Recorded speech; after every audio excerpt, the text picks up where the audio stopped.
Continuação do programa Saudações. A gente estava aqui num debate muito intenso enquanto o Ian resolvia os problemas técnicos, agora no YouTube.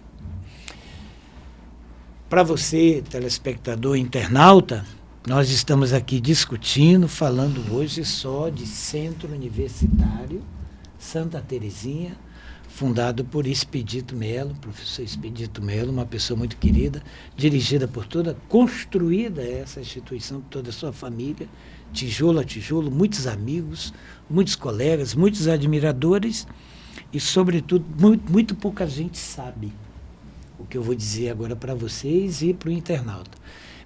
Meu filho, que é deficiente, nasceu e deram 24 horas de vida. Que me ajudou a manter, um dia eu conto fora daqui, que me ajudou a manter meu filho vivo, foi Expedito Melo. Nós montamos uma UTI no hospital universitário, lá, Presidente Dutra. Saí catando o equipamento, meu filho, a cama dele era desse tamanho aqui, ele era desse tamanho, com dias. E era com ele que eu conversava pelo telefone, sempre. O que fazer, eu desesperado, e outros médicos. Você levava para um hospital particular.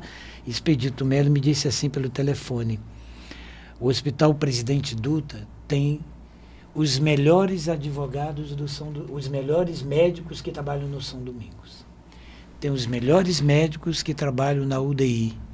Tem os melhores médicos que trabalham nos outros hospitais, no outro hospital.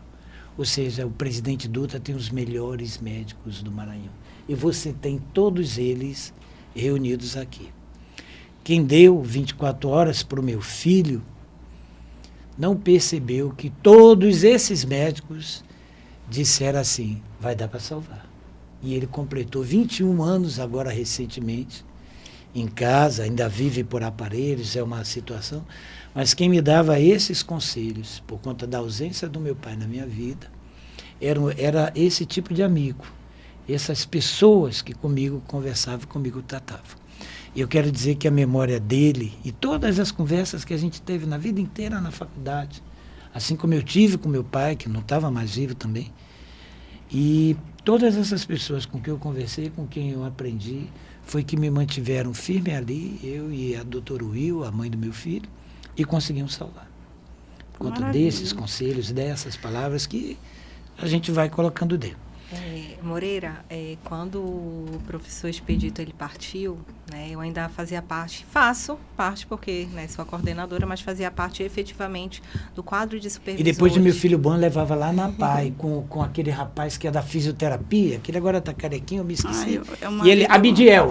E ele ia na minha casa ver meu filho. Ele ia na casa ver meu filho. Um querido amigo, um grande profissional. Meu amigo. Um abraço, professor Abdiel. Sim. Então, a gente pensou, em fazer uma homenagem e a gente fez uma escrita, a doutora Jana, não sei se recorda, de que aqueles que faziam parte do escritório escola firmavam um compromisso ali naquele dia de continuar o legado do professor Expedito Alves de Melo, que era de levar esperança aos que precisam. Sim. Porque eu acho que a função dele nesse mundo foi essa, levar esperança, sabe? E, consequentemente, efetivar essa esperança para muitas pessoas. Então... E eu vou pegar esse teu gancho e vou pedir para vocês levarem esperança para a advocacia, mas não que estão lá estudando, aprendendo ainda. Bem, escritório escola, coordenadora do curso, coordenadora do escritório escola, nós estamos vivendo uma verdadeira revolução e o doutor Carlos Rina, ele conhece muito disso. Eu sou mais aquele cara que acompanha, que compra já as coisas já feitas, vai botando nos computadores, no escritório. O Carlos é um estudioso e a gente aprende muito com ele. E muitas coisas, eu tenho a honra de ser amigo dele, ele é amigo do meu pai, da gente ter uma história muito bonita, eu e meus amigos, com você, com o Expedito. Ter uma história que eu gosto de convívio. Eu sou um ser humano que não nasceu para viver só. Eu só sei viver cercado de gente. Não sei fazer um programa com uma pessoa, gosto de fazer com 3, 4 e gente assistindo dentro do estúdio. Não sei fazer diferente. E a advocacia tem pedido socorro. E aqui eu quero colocar para vocês uma situação. Não aquela que eu coloquei ainda agora, aqui no quando nós estávamos ainda em off. De que forma a gente pode pegar todo esse know-how que vocês têm, toda a estrutura que as universidades têm, que os centros universitários têm, e no Maranhão tem centros universitários como o de vocês, 3 ou 4 bem grandes, bem bons, né? Como é que a gente pode sair agora em socorro da preparação, da melhoria da qualidade técnica, do aperfeiçoamento, diante de um apartheid cultural que a gente vê hoje? Advocacia, magistratura, cultura jurídica, advocacia, magistratura, advocacia, Ministério Público, e até mesmo já começa a ver essa diferença muito grande, que são advogados privados, pagos pelo público, os defensores. Porque ou o advogado trabalha, ou o advogado estuda. E trabalhar hoje na advocacia é garimpar. Não é só estudar, é garimpar. Assessores decidindo, secretários decidindo, recepcionista pouco atendendo. Isso aqui é um depoimento pessoal meu. E se eu for lá, se me pedirem assim, manda as imagens para a gente ver, eu vou ficar triste de exibir. Eu não estou falando qualquer outra pessoa. Nós temos a Justiça 4.0, 5.0, 30.0, mas a advocacia está penando. De que forma a gente pode pedir, digamos assim, ao SESC, que auxilie a advocacia nisso, porque do jeito que a gente está, nós estamos em coma. Demoram as decisões, quando saem rápido são aquelas decisões descartáveis, mandando emendar. Tem juiz mandando emendar pedido de tutela de urgência, de caráter antecedente, de acordo com o 300 e o 303, porque não viu que esse tipo de expediente de ato processual não se emenda, se adita. E é dentro, é na forma, na figura do 303, parágrafo 1º, inciso 1. E manda o cara emendar. Né? E decide, como eu vi, essa questão desse colega que trouxe a mim, e decide da seguinte forma: o aumento abusivo de 49% não é abusivo.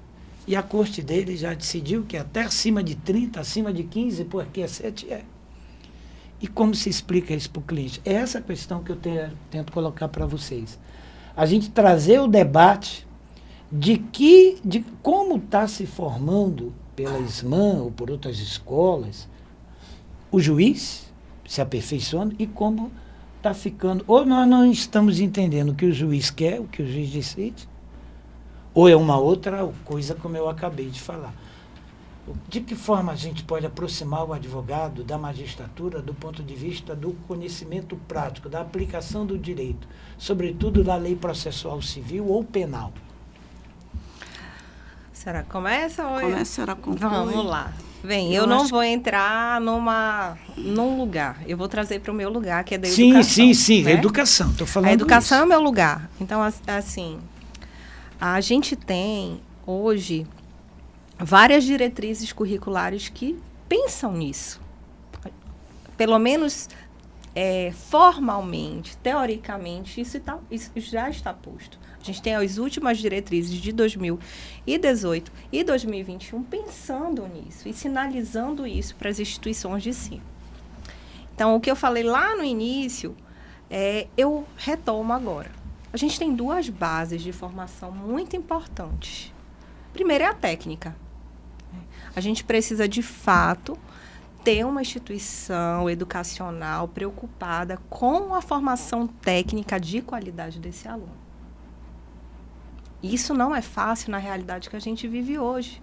Tendo em vista que todo mundo, e eu falo todos nós, sim, né, nós estamos aprendendo pelas mídias digitais. Ela tem vários pontos positivos, nos ajudou muito, né? A realidade digital na pandemia me mostrou para a gente, ou melhor, acelerou um novo momento para a gente. Mas os nossos jovens, eles estão preocupados em fazer uma leitura rápida. O direito, ele nos exige dedicação. Um tempo hercúleo, grandioso, para que você entenda tecnicamente o que significa os instrumentos processuais civis. Eu digo que processo civil é uma das matérias mais difíceis dentro do curso de direito, porque ela é muito técnica. É o caminho E às vezes a gente ensina em sala de aula tecnicamente o correto, e quando esse aluno ele vai para a prática, que a gente tem esse apego prático também com a técnica no escritório escola, mas quando ele vai para a prática, ele percebe um fazer completamente diferente. Mas esse aluno ele precisa ter essa preparação técnica forte. A gente precisa de profissionais, docentes, de fato docentes. A gente precisa ter esse olhar para a formação técnica, mas não somente para a formação técnica. Por quê? Porque se eu me prendo única e exclusivamente na técnica, eu só consigo perceber da onde eu estou, da altura da montanha que eu estou. E aí vem a extensão universitária, vem o trabalho do escritório escola. Qual o trabalho, Gláucia? O trabalho de mostrar para aquele sujeito em formação, a realidade social que estamos inseridos em São Luís do Maranhão. Eu estou dizendo isso porque nesse lugar que a senhora está sentada aí, esteve outro dia o procurador militar no Maranhão, doutor Alexandre Reis. Ele veio de Curitiba para cá, montou aqui o Ministério Público Militar. Nós temos agora o Ministério Público que está denunciando, está acompanhando, está investigando, está fazendo tudo isso na área militar aqui no Maranhão com as 3 forças. E ele disse assim, hoje que eu vejo, depois que a minha esposa ficou advogado, o quanto é difícil e penoso advogar. Viu, doutor Carlos Menezes? Porque eu tenho toda a estrutura. Eu tenho assessores, eu tenho gabinetes, eu tenho computadores, eu tenho até técnicos e informática para consertar meu computador quando dá problema. Eu tenho mensageiros, eu tenho tudo. O advogado é só ele. Eu digo isso porque mas eu agora vou inverter a pergunta para a senhora, como a gente pode fazer rapidamente lá no escritório escola, que eu vi a senhora colocou, trouxe todo esse debate que tem tido lá. É justo, na visão de vocês como professora, pegar uma pessoa, muitas das vezes saída da faculdade, até preparada, para julgar? É fácil julgar, porque hoje, quando a gente vê os assessores, eu fico muito contente, tem muitos preparados, tem muitos já fazendo decisões. Não é uma responsabilidade muito grande colocando numa pessoa jovem, que não é juiz, para fazer uma decisão e entregar ao juiz. As universidades, o escritório escola faz isso, está podendo fazer isso, as universidades do SESC. Preparar para essa nova função, o auxiliar do julgador está julgando. É como a doutora Gláucia falou, que nossa base é formar profissionais críticos e reflexivos para enfrentar essa realidade. Enquanto você estava tratando do tema, eu estou me recordando numa situação da própria evasão do advogado nas decisões. Quer dizer, ele fica alijado do mercado de trabalho à proporção que uma conciliação não precisa da presença do advogado. Sim, bem lembrado. E muitas das vezes, é uma reflexão assim, muito forte. Muitas das vezes são conciliações que são tão rápidas por questões de metas. Não pode nem registrar, que não né? pode registrar o que se passa na audiência. Só depois que fizer o acordo. E que não tem a orientação do advogado. E muitas das vezes eles contêm prejuízo, porque eles ficam inibidos daquela situação, são obrigados a conciliar e retornam para o escritório escola, que não era bem isso que ele queria. Por quê? Porque não tinha um advogado que lhe desse a orientação devida. E a gente não pode esquecer que essa prática é uma prática que a gente tem que ter muita cautela, porque a nossa Constituição está lá preceituando, é um preceito. O advogado é essencial para a administração da justiça. Né? É importante. Porque hoje eu já tenho dúvida de tanto ter muitos juízes e desembargadores dizendo isso, eu já comecei a ter acreditar nos muitos que dizem isso. E aí, Moreira, a gente preocupado, né? Porque a gente está formando um bacharel em direito. É isso. O caminho que ele vai traçar para a vida dele, ele vai pensando desde os primeiros semestres. Mas lá, a gente tem um projeto chamado Carreiras Jurídicas. Esse projeto. O Carreiras Jurídicas é um projeto que está ali permitindo que o aluno dialogue, né, vis a vis ali, face a face, com o defensor, o o promotor, o advogado. E veja, também o professor. O direito, ele também forja profissionais docentes, E também pesquisadores. é isso que eu quero colocar para vocês. E também esses assistentes. E a gente tem as visitas técnicas também, que esse aluno ele vai verificar a realidade de cada sujeito do sistema de justiça, mas sempre lembrando que esse sistema, gente, ele precisa estar em uníssono. Veja bem, ainda há pouco eu discordo do meu querido amigo Moreira, quando ele... Talvez até a colocação dele seja pela realidade, ou seja, as pessoas, aqueles que procuram a faculdade de Direito, eles vão com esse foco de sair advogado, embora queiram muitos fazer concurso. Sim, não, Mas o sim. meu entendimento é de que o curso de Direito não é para formar advogado, ele forma tanto não, eu apontei isso para a escola, para a escola. Esse projeto que você está falando é um projeto muito importante, porque o curso de Direito, ele tem de formar o bacharel em Direito, aquela pessoa com qualificação para qualquer uma dessas áreas. Exatamente. Por isso que eu levantei a questão da ética, porque me preocupa muito a violação frequente, o desrespeito frequente à ética, tanto faz pelo advogado, pelo membro do Ministério Público, pelo magistrado, muitas vezes até pelo professor também, porque é verdade que o curso de Direito... jurídica. Exatamente. Então, essa questão ética, para mim, é fundamental. Essa, para mim, é uma questão hoje essencial. E aí, voltando à questão do curso de Direito, aí nós temos que entrar na lei da própria advocacia, na Lei 8.906. Essa Lei 8.906, para mim, ela trouxe um grande prejuízo, entre outros, no caso do exame de ordem. Porque, veja só, o curso de Direito, ele é como se fosse um estelionato. A pessoa entra pensando que vai sair advogado. Então, ele não pode sair da faculdade e se inscrever na ordem. A expectativa dele é essa. Então, ele tem que fazer hoje, depois da Lei 8.906, é obrigatório. Antes, não. A Lei 4.215, você terminava o curso de Direito, no final do curso, você podia fazer participar de um estágio curricular que era muito mais interessante, porque você tinha essa prática que hoje o escritório de escola, por exemplo, oferece. Sim.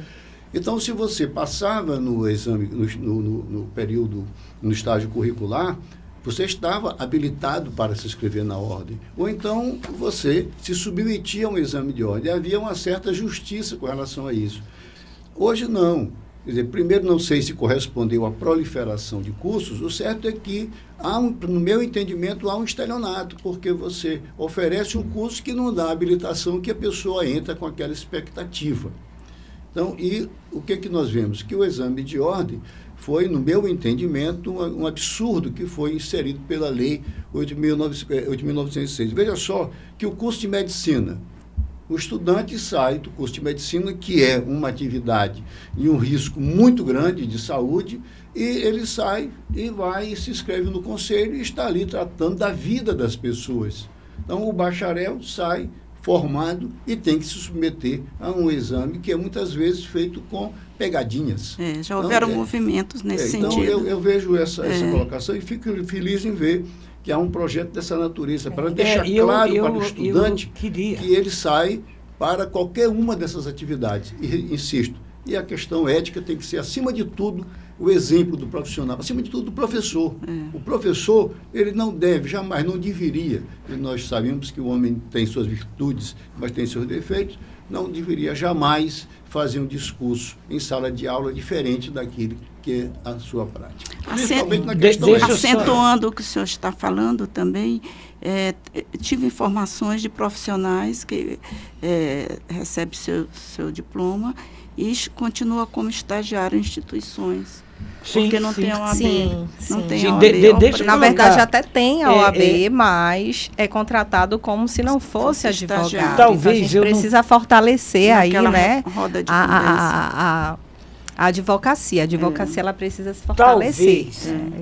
Aí, fugindo um pouco aí da lógica educacional. Tenha, me explicado direito. O que eu quis dizer é, nós temos hoje um intermediário entre o juiz e o advogado.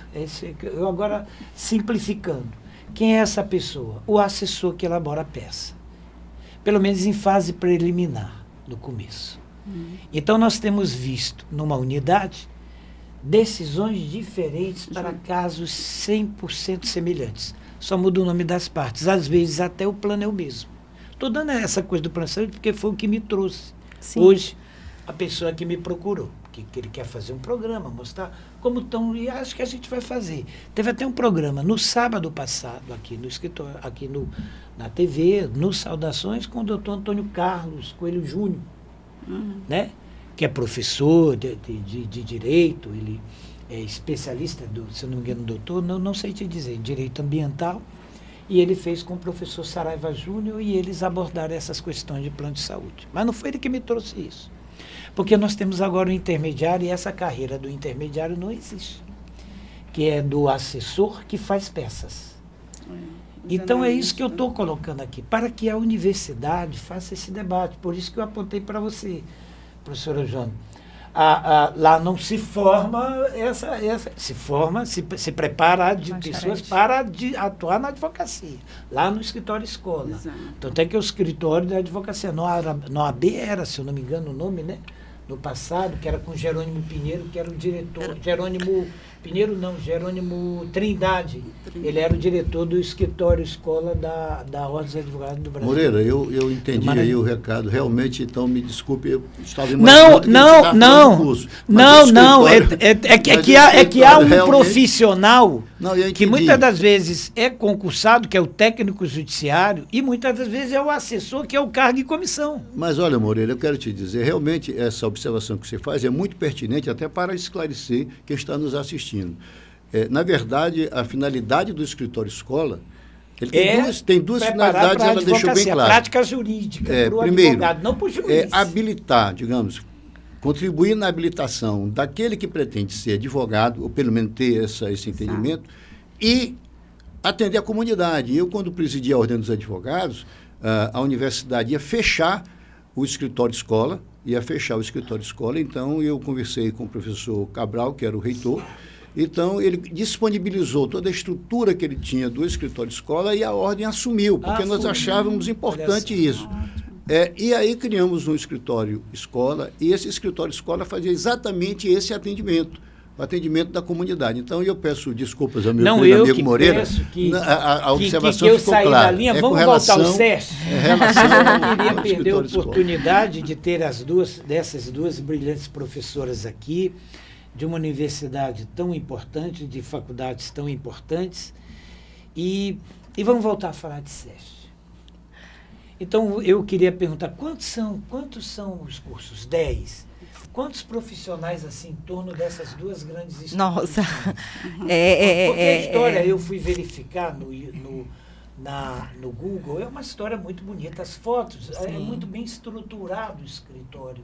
E o doutor Paulo Veto deve ter ficado, né, que ele visitou, né, deve ter ficado muito feliz em encontrar lá todas as autoridades. Olha, eu não consigo te dizer quantos profissionais a gente tem. Mas é uma cidade lá no nível. É um amontoado de pessoas em prol de um mesmo propósito. É muita gente que trabalha em prol da causa de professor Expedito Alves de Mello, em prol de uma educação de qualidade, né? Em prol de levar também esse saber em prol da comunidade ludovecense. O que eu posso te dizer em números é que desde o nascimento do escritório escola, nós já atendemos aproximadamente 40 mil pessoas. 40 mil né? pessoas. Como é e eu estou falando da tu orientação. Estás fazendo no escritório, você está falando escritório escola? Do escritório escola. 40 mil. Do nascimento, há 18 anos atrás até agora, nós já prestamos orientações Quantos jurídicas, anos já? 18 anos. Aproximadamente 40 mil pessoas. Por que eu estou falando isso? Porque recentemente, como a doutora Joana falou, a gente foi convidado pela Universidade Continental, que é uma universidade 5 estrelas, lá do Peru, e a gente participou do primeiro diálogo da América Latina sobre as experiências das clínicas jurídicas, né? Porque lá na América Latina o escritório de escola é chamado de clínica jurídica. Então participou Bolívia, Peru, Chile, Argentina, e o Brasil foi o escritório escola em razão do trabalho, e aí a gente foi falar um pouquinho da nossa função né, de formação técnica de profissionais, mas também quem é esse sujeito que é atendido, quem é essa comunidade que é atendida pelo escritório escola. É a comunidade em situação de vulnerabilidade social, em situação de hipossuficiência econômica, social, de toda sorte. Então, a gente atende todo esse público. Então, já aí atendemos orientação jurídica. Audiência, a gente fez mais ou menos quase 17 mil.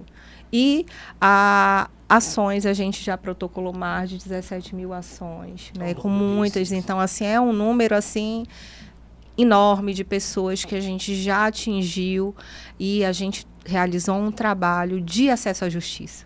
A gente funciona como garantidor de acesso à justiça. Porque ninguém fala, e aí a gente tem artigos publicados nesse sentido. Tá? A gente já foi, inclusive, para uma universidade em Brasília falar do escritório escola, né, desse trabalho que é primoroso, que é validoso. A sociedade ludovicense precisa conhecer o escritório escola, professor Expedito Alves de Mello. Então, você que está em casa, que precisa de uma orientação jurídica, que está numa situação de vulnerabilidade social, econômica, procure-nos lá no ANIL. A gente está ali com todo o conjunto do 8º, 9º e 10º período de direito, de alunos, juntamente com supervisores docentes gabaritadíssimos, para te receber, para te orientar e para te dar a melhor prestação jurídica. Digo que uma das melhores do Brasil, com certeza. Tá? Então, o escritório escola, ele cuida muito desse trabalho, que é um trabalho, sabe, não só de formação, mas de prestação de serviço. E o acesso à justiça ninguém fala. Mas o escritório escola, ele ganha uma prerrogativa diferenciada a partir do Código de Processo Civil, né, do novo, que não é mais tão novo. E ele ganha ali a prerrogativa de prazo em dobro, assim como a Defensoria Pública, de tão primoroso esse trabalho que a gente realiza, né, em prol dessa comunidade que está precisando. A gente não consegue, né, a Defensoria Pública, seja do Estado da União, ela não consegue abarcar todos esses sujeitos que precisam acessar o judiciário para ter, às vezes, uma pensão alimentícia para poder sobreviver. Qual é o critério que tem para fazer o atendimento? É bom interessante. A vulnerabilidade econômica e social. Os tá? hipossuficientes. Os hipossuficientes. Há uma seleção de atendimento, né? A própria OAB, né? Nós não podemos receber pessoas que podem pagar o advogado. Isso aí é um critério muito pontuado conosco. E o diferencial também, que eu queria completar o que a doutora Glaucia está fazendo, é que nós nunca ficamos sem a presença da manifestação dos nossos estagiários. Nesse seminário internacional, participamos, nós tínhamos 2 representantes dando o seu depoimento. Também com a própria clientela. Nós fizemos um trabalho de reunir aqueles que receberam grandes proventos pelo trabalho do escritório escola, chegando aos valores altos com o nosso trabalho, pessoas hipossuficientes. Pedimos autorização para participar de uma mesa redonda e os depoimentos valiosíssimos. Quer dizer, tem várias histórias lá de sensibilidade, que empolgam o nosso trabalho, de efetividade da justiça, de acesso à justiça. Mas, para isso, também a gente conta com pessoas sensíveis, da linha da doutora Glaucia, né, os professores. Ali todo mundo se emociona com o trabalho da APAIDO, e é uma família grandiosa, e são 2 instituições que transformam a sociedade. Por isso que a comunidade ludovicense precisa saber. É importante esse convite seu aqui para a gente esclarecer essa prestação de serviço valiosa que é de acesso à justiça. Mas nós vamos fazer um programa sobre essa questão, sobre esse tema das carreiras jurídicas. Esse projeto é extremamente importante, porque hoje há um intermediário. Eu raramente uso um programa para trazer reivindicações da advocacia. E hoje eu trouxe uma série de perguntas para vocês que eu peguei com, inclusive, um ex-aluno do SEF, recentemente ingresso na OAB, que trabalha comigo. Foi meu estagiário, mas passou por vários estágios, inclusive com a doutora Cristiane Lago. Foi para o centro de conciliação, ele apareceu lá no escritório, eu fui de amigo, eu disse, vai para esses lugares e aprende. Escolhe o que você quer ser. ou um juiz, ou um promotor, ou um advogado, ou um conciliador, mas escolhe. E depois embarca de cabeça e... Acho que é importante a gente apresentar todas as possibilidades. Sim. O direito, ele nos possibilita Sim, vários esse foi caminhos. assim. E a gente tem vários projetos, Moreira. Outro projeto que, assim, eu sou, além do projeto das Mães Antonina, que, assim, é meu cristalzinho, a gente tem também o ciclo de diálogos. O ciclo de diálogos, ele traz indígenas, quilombolas, a gente traz pessoas com deficiência, onde são debatidas para questões nos ensinar, também, exatamente, para ensinar importante. sobre o seu olhar a perspectiva jurídica. Então, assim, é um trabalho também que eu tenho muito orgulho da gente ter na nossa instituição. Então, assim, tem muita coisa boa. Vocês precisam conhecer de fato o trabalho do SESC, porque é maravilhoso. Discutindo outras coisas, a dor do parto é forte, mas eu tenho que ir. Precisa conhecer logo, né? Não, nós vamos. Inclusive, a gente deixa o convite para vocês. Olha, nós somos um grupo muito grande de advogados que está sempre discutindo, debatendo, brigando, tentando encontrar soluções, pedindo, reunindo, requerendo. E são muitos advogados de várias áreas, eu poderia dar números de muitos aqui. Armando Cereja, Aldenor Rebouças, Carlos Alberto Silva Nina, não esse Carlos Nina, o outro Carlos Nina. E tem muitos colegas aqui, o Will Ferreira, muitos advogados, a gente está sempre discutindo. Se pudéssemos reunir, nós somos mais ou menos de 300 a 400 que a gente sai pulverizando. Assim, se vocês tiverem a oportunidade de nos visitar, eu quero ir, receberemos lá no escritório, Dr. Carlos Nina e doutor... Já falei para o doutor reunido com, não é? Nós sempre fazemos, rotina nossa. Já falei para o doutor Armando Cereja, eu acho que a gente tem que ir para conhecer, para discutir essas coisas e pedir. Doutor Carlos Nina, chegamos ao fim do programa, é uma pena, eu tumultuei o programa, levei para outras bandas, mas a gente acabou bem. Ficamos felizes. Entre mortos e felizes, estamos todos nos amando. Doutor Carlos Nina, por favor. Não, na verdade, eu também contribuí para essa confusão toda. Imagina, eu acho que foi primoroso. Essa situação... Somos 4 juristas aqui, é natural. Mas, Moreira, o que eu quero só é agradecer a doutora Joana, a doutora Gláucia, porque para mim realmente... foi muito bom, foi um aprendizado ouvir tudo isso, essa experiência maravilhosa que vocês estão relatando aí. Eu espero que o nosso telespectador, o nosso internauta, ele possa também repassar essa informação para que as pessoas conheçam mais uma instituição, não digo só mais uma, mas é uma das instituições que nós temos no Maranhão, que prestam um excelente serviço na área de educação. O depoimento de ambas aqui foi um depoimento de dedicação, de crescimento, de acúmulo mesmo dessa contribuição que vem lá do Expedito, um exemplo maravilhoso. Então, eu aqui agradeço ao Moreira pelo convite, participar desta entrevista e de tudo que eu vi de vocês. Professora Gláucia, suas considerações finais. Novamente agradecer pela oportunidade de estar falando aqui do nosso trabalho, que é um trabalho que a gente tem muito orgulho em realizar, doutora Joana? Dizer para você que está em casa, que estiver numa situação de vulnerabilidade econômica, social, que não tiver condições de pagar um advogado, estiver precisando acessar o sistema de justiça, o Poder Judiciário, pode nos procurar lá no Escritório Escola Professor Expedito Alves de Mello e também, se quiser aí cursar o melhor curso de Direito do Maranhão, por favor, vem para o escritório, vem para o SESC, tá? Que a gente vai ter a felicidade de te receber enquanto graduando do curso de Direito. Doutora Joana. Agradeço a atenção de todos em nos ouvir e observar que nós fazemos um trabalho primoroso no Centro Universitário Santa Terezinha Sora, principalmente do Escritório Escola. Estamos lá a postos, lidamos com 8 advogados que absorvem a missão, veste a camisa, como se diz na gíria, mas que nunca deixa o estagiário sozinho. Enquanto isso, os estudantes também, nossos estagiários, temos muita sorte, não deixam a nossa população sem a tutela jurídica. Então, temos esse espaço acadêmico, vocês precisam todos conhecer, e estamos à disposição para qualquer orientação jurídica e de pessoas hipossuficientes que nos procuram. Estamos lá com esse protagonismo com essa situação de grande importância e sensibilidade na nossa comunidade. Precisam conhecer. Boa tarde. Me dê aqui sua mão. Com esse gesto, bem, eu só agradeço a presença Nós de que todos, do meu irmão Nós Carlinhos, agradecemos. do meu irmão Carlos Menezes, que está ali, de duas pessoas que eu adoro muito, que participam com a gente no programa aqui, que é o Ian e a Clícia, do meu amigo Ted Anderson, que é nosso coordenador, da nossa querida Bandeirantes, da nossa querida Band de São Luís, Fortaleza. Agradecer a senhora, professora, Eu que agradeço. e agradecer a família de Expedito Melo.